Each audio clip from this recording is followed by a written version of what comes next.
Okay, cool. Well, thank you all for being here on a Saturday morning. I really appreciate that. We'll just get into it so it doesn't take a very long time. But in general, the project outline stays much the same as it was before. I guess we started kind of like really diving into this where we're going to use an organism for bioaccumulation of arsenic, right? Because that is a problem locally.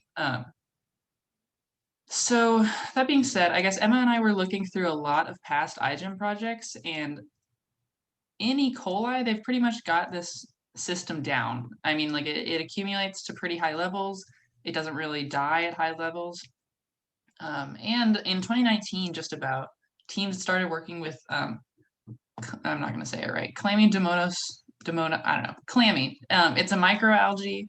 It's really cute. It's got two little like flagella. And it's a workhorse. I mean, people use it all the time. So it should be relatively straightforward to take the system in E. coli and put it into this algae where obviously it'll grow better in like the water that we're planning to use it in. And it hasn't been done before, which is important, but we're building off of past iGEM projects, which is exactly what they like to see. So that's in general where the project is right now. At this point, we need to identify like some, I guess we'll get to this, but for now, I mean, like technical research and developing like a circuit is going to be our primary work. And I'll start putting in links to like teams working with algae and teams working on arsenic bioaccumulation. If you have those, feel free to put them in as you find them also. It'll be useful to use their parts and see what they did, or their culturing methods or stuff like that. So I'll get into more of like the moving forward in a little bit. But other stuff, mentorship, we have two primary, sorry, what's up? Can I add one thing about the algae, Maggie? Yeah, stop me whenever. I think another one of the reasons that we're focusing on this is because ASU is like working in conjunction with this national project to like cultivate algae and research it. So that also sort of ties us into like ASU's research. They've got like a foundation that they're doing there. So just kind of keep that in mind. Like if you're thinking of professors, I thought it was just relevant to mention to include how we're linked into iGEM and also into ASU's current research. Anyway, sorry to interrupt. Please go on. No, yeah, you're definitely right. Thank you. Speaking of ASU, mentorship here at ASU, Dr. Plager, who is the head of this club, will be heading more of like the financial administrative side of leading things. And Dr. Bartel, who spoke at, I think, our first meeting, also in BME, is working as like, they're working as primary co-mentors, but Dr. Bartel is more on the side of like molecular biology and genetic engineering, synthetic bio, stuff like that. But he also works mainly with like the brain and neuroscience. So while he does have expertise in this, it's not like arsenic in clammy. That being said, we're looking into secondary mentors right now who are more, I don't know, not technically relevant, but like their field of expertise is more technically relevant. But there's a few options here at ASU. If you have any ideas, obviously let me and Emma know, but we're working on that. So we will have mentorship this summer. That'll be fun. Logistically, I know that we sent out that sign up sheet, and if you want to work in person at all, you'll probably have to be like near ASU over the summer because our lab is going to be here on the Tempe campus. There's no hard dates for anything. But I mean, like basically research will begin as soon as classes are over pretty much, and they'll continue up until the fall, and it goes until like October, I think, when everything sort of shuts down and then we get into the judging part of the competition. But that being said, the time that you contribute is up to you. Obviously, if you're like, I really just want to help out when I'm here, like I'll do what I can, but it's not a priority, that's fine. But if you're thinking of maybe doing like an honors thesis on this, or you want to turn it into like a larger project, or I don't know, maybe you're getting Fury money, like funding for research, say you're an engineering student. I don't know. If you have a larger commitment here, you're going to want to like obviously work like 40-hour weeks with us, have like meaningful contributions if you want to get something bigger out of this, I guess is what I'm going to say on that. Are there any Yeah. questions about that, or Emma, do you have anything to contribute? If you're trying to make this your thesis, email me because it's going to be mine. So we can collab if Yeah, you. you could do a group project. Yeah. No, you actually can. So. Okay. Yeah. So yeah, those are logistics we have for now. We're still working on solidifying an exact lab, but that really shouldn't be too much of an issue. So project outline done. Team leads. This is a lot of work, and Emma and myself cannot do this alone, and we need people to kind of take leadership roles in this. I know that not everyone is here, so maybe we'll, I don't know, send this out as an email also. Do Sorry? interest form maybe. Yeah, maybe an interest form. Maybe we'll send this out as like a Google form or whatever. But Are you guys tired of getting Google forms from us and don't want an interest form, or I don't know, consensus thoughts? I think it's good to do another follow-up. okay. Okay.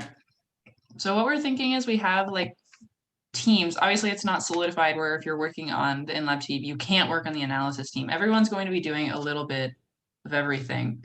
But that being said, we think it'd be helpful to have some division where one person is in charge of just making sure that everyone gets their stuff done in one area. So our in-lab team, obviously, you should probably be working on campus if you want to head the in-lab team. This kind of encompasses protocol development, scheduling, and running experiments, which takes more time than you anticipate. Summary write-ups, obviously you'll be working closely with like the analysis team and their head. Yeah, and just another note that everyone working on in-lab stuff will need to get proper safety training, which we'll go over at another time. But that's definitely going to be on the agenda. Analysis team, a lot of like informatics. If you are interested in being off campus, or maybe you just like math, this might be perfect for you. A lot of stats, a lot of like, I don't know, data analysis, bioinformatics, if you want to design the plasmid, things like that. That'd be great. Human practices team, basically any way where you consider how our device or our organism, if it was used in the real world, anything related to that. Emma might have more information on that one. Yeah, iGEM really cares about human practices. It's one of the big things that they consider when they're trying to decide who's going to win. Don't worry so much about the winning. We're not like pressuring everyone that we have to be in number one. I'm just saying it's something they take very seriously. We're fortunate to have a BME faculty at ASU who is very familiar with human practices, and while she is not able to commit to being a full mentor, has said that we can consult with her when we get to that point. Professor Emma Froh, I love her. So that's going to be a point of contact for us, although like I mentioned, she said she didn't have a lot of time to commit, so we're going to have to be respectful of her busy schedule. I don't know if any of you guys are in GCSP, the Grand Challenge Scholars Program. Kind of think about the like 14 grand challenges and how they're focusing on improving human quality of life. It's that kind of vibe. We need to make clear how our device can, how our project can help people, and they love it when we're talking about our community. So I think this area is going to be a lot of potentially outreach to local communities, and writing and compassion. Yeah. I'm excited. I'm hoping to be involved with this team, and I'm excited for that. Very well put. Thank you. I also want to point out that Dr. Froh actually led the human practices section of the entire iGEM competition like a couple years ago. Like she knows the man who is in charge of iGEM. So when Emma says she's involved, expertise. Yeah, she's involved. So that's awesome to have her. Yeah, I didn't know her formal title, but yeah, she's important. Yeah. Okay. Last team is the WikiDev team. Okay. Pretty much the place where we put all of our information at the end of this is our team wiki. You've probably seen past iGEM's wikis. They can be pretty involved. They can also be pretty simplistic. But we will definitely need a team who designs it and builds the team wiki. Obviously, you're going to be working close with absolutely everyone to get all of the data that needs to be put on there. And while programming is a part of this, I mean, obviously, you're going to have to code a website.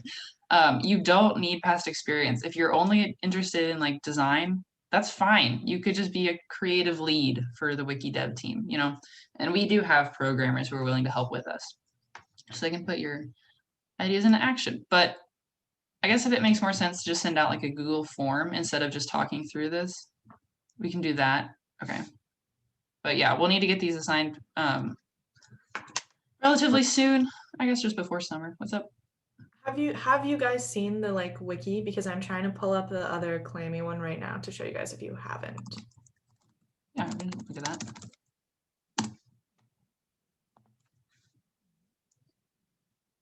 That's like Here's an even another clammy. I was looking at the Berlin one. yeah. So here's Yeah. like a cutesy little website. Yeah, see, it's not just like coding stuff, it's also like making it interesting and interactive, which is fun. Yeah, there's some, you know, yeah, it can be cute, basically. It would be a lot of fun to work on this. But yeah, we need someone in charge. Yeah. So that being said, just in general, if you want to be a team lead, that would be incredibly helpful. And it's not like there's a ton of responsibility weighing on your shoulder. I mean, everyone's helping out. Your job is basically to make sure that we stay on track for the end of the competition. And it looked great on your resume. So think about it.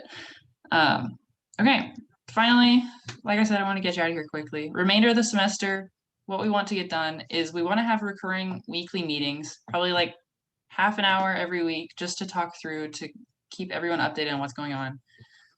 So if you could fill out this when to meet form, that would be fantastic. I think we've had 5 people fill it out so far. The schedules of those who indicated like a higher time commitment on our interest form will probably be prioritized, but we want to get as many people in there as humanly possible. It's the one to meet. Yeah, thank you. Okay.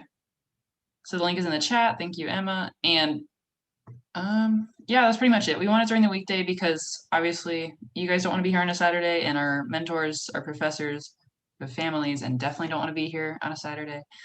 And we want their input because we don't really know what we're doing without them, right? Okay, so last bit of information really is like, where do we go from here technically? Get started reading on technical papers yesterday. Learn the literature, read up on clammy, read up on arsenic bioaccumulation. We had our journal club. Thank you to all who attended. And figure out where the field is and what we're going to do to improve that. There's a Google Sheets link where if you have papers that you think are interesting or relevant, then share them in here, write a little summary. Obviously, I haven't done that for all of these, but you know, it'd be great if you could put the title in there just so we can all read through it and kind of all be caught up. And if we find anything interesting, it'd be great to share that at our weekly meetings. Otherwise, it'd be a very important next step to start designing our genetic circuit. So when you go, this is actually a good example of this. When you go into old iGEM teams, you can look at their parts and see like, so let's see here. They were a little bit different. They were doing plastic degradation, I think.